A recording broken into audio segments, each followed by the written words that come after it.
The moment my best friend slipped her hand into another man's arm and smiled at the realtor, my entire future shattered without a sound. I stood only a few feet away, still holding the brochure she had handed me, when she looked at the woman showing the house and said with complete confidence, "My boyfriend and I love it." My heart froze. My name disappeared from the story we had spent years writing together. In that single moment, I realized I hadn't been invited to look at a dream home, I had been invited to watch myself be replaced.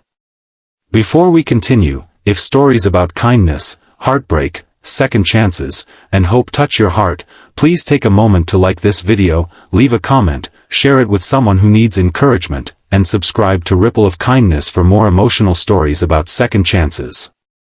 Your support helps this channel reach people who may need a little hope today. For nearly 12 years, Emily had been more than my best friend. We had survived awkward teenage years together, celebrated graduations, comforted each other through heartbreaks, and dreamed about our futures over countless late-night cups of coffee. We joked that one day we would buy neighboring homes, raise our children together, and grow old sitting on front porches that faced each other. Life changed many things, but I never believed it would change us.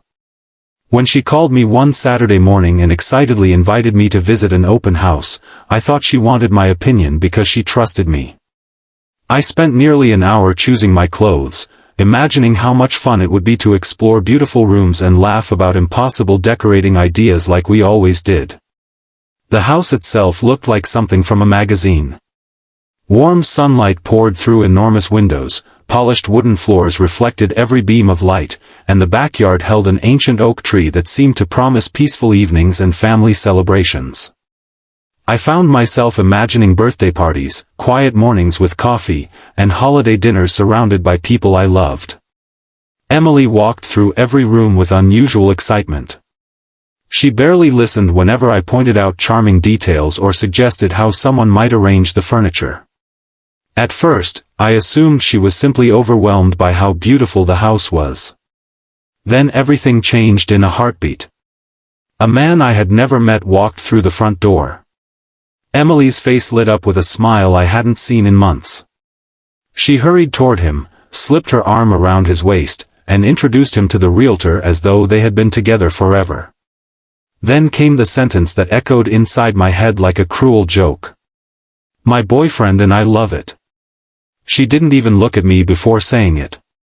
The realtor smiled warmly and began discussing mortgage options, closing costs, and moving timelines with them.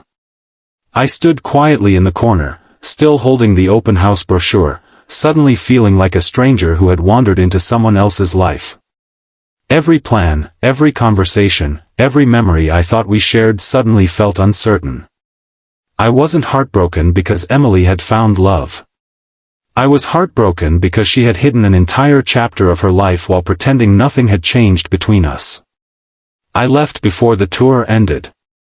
The autumn air outside felt colder than it had just minutes earlier. I drove home without turning on the radio because silence somehow hurt less than music. My apartment, once cozy and familiar, suddenly felt painfully empty. I kept replaying every conversation we'd had during the previous months. Every canceled dinner. Every unanswered text. Every excuse about being busy at work. The signs had been there all along, but I had trusted her too completely to notice them. For weeks, I withdrew from almost everyone. I stopped answering invitations and avoided places where we used to spend time together. Losing a friendship can sometimes hurt even more than losing a romance because friendships are built on the belief that someone chooses you every single day without obligation. When that belief breaks, it leaves behind questions that are difficult to answer. I wondered whether I had been a bad friend, whether I had expected too much, or whether I simply wasn't important enough to deserve honesty. One rainy afternoon, while organizing old boxes in my apartment, I discovered a faded notebook filled with dreams I had written years earlier. Surprisingly, almost none of those dreams depended on another person. I had wanted to open a small community reading room for children, volunteer at local shelters, travel to places filled with history, and eventually buy a modest little home surrounded by flowers. Somewhere along the way, I had quietly replaced my own dreams with someone else's plans. Reading those pages felt like meeting an older, wiser version of myself who gently reminded me that my happiness had never been meant to depend entirely on one friendship. That realization didn't erase the pain, but it gave me direction. I began volunteering every Saturday at a neighborhood food pantry. The work was simple but meaningful. I met elderly neighbors who smiled despite living alone, struggling parents who never stopped thanking volunteers, and children whose laughter filled the building even during difficult times. Their resilience slowly changed my perspective. My heartbreak wasn't the end of my story. It was simply one difficult chapter. Months passed, and little by little, life became brighter. I made new friends who appreciated honesty and kindness. I joined a local book club, started taking evening photography walks, and even saved enough money to begin searching for a small house of my own. It wasn't luxurious, but it represented something far more valuable than expensive floors or fancy kitchens. It represented independence, healing, and a future built on my own choices. Then, almost exactly 1 year after that unforgettable open house, I attended another one. This house wasn't nearly as grand. The paint needed refreshing, the garden had been neglected, and the kitchen looked as though it hadn't been updated in decades. But the sunlight entered through the windows in exactly the same comforting way, and the backyard held enough space for flowers, books, and peaceful mornings. Instead of imagining someone else's life there, I imagined my own. As I walked into the living room, I heard a familiar voice behind me. Emily. She looked different. Tired. Older somehow. Her confident smile had disappeared. After a long silence, she quietly admitted that the relationship she had hidden from everyone had ended only months after buying the beautiful house.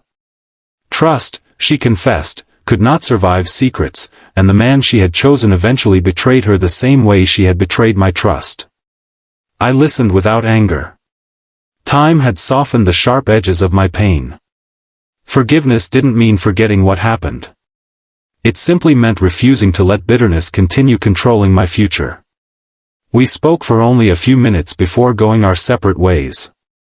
Some friendships return after difficult seasons. Others become meaningful memories that quietly teach us important lessons before disappearing forever. Standing alone in that modest little house, I realized something extraordinary. The person I had become during my healing journey was someone I genuinely admired. Stronger. Kinder. More confident. Losing the friendship that once defined me had forced me to rediscover the person I was always meant to become. A few months later, I received the keys to that little house. The first thing I planted beneath the front window wasn't an expensive tree or decorative shrub. It was a patch of colorful wildflowers. They reminded me that beauty often grows unexpectedly after storms. Every bloom represented a lesson learned through heartbreak, disappointment, forgiveness, and hope.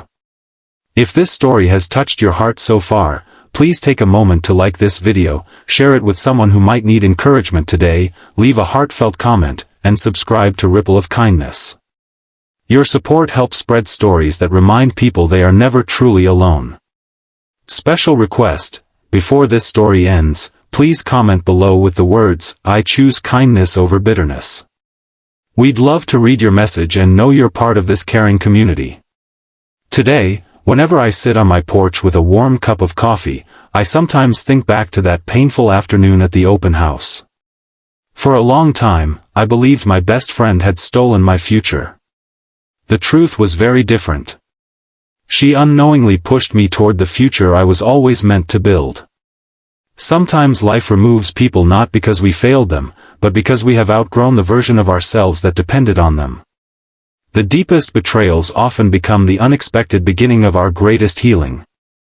And if your own heart has ever been broken by someone you trusted completely, remember this: another person's decision to walk away never determines your worth. The right people will never make you question your place in their lives, and the greatest home you will ever build is the one where your heart finally learns that it is enough, exactly as it is.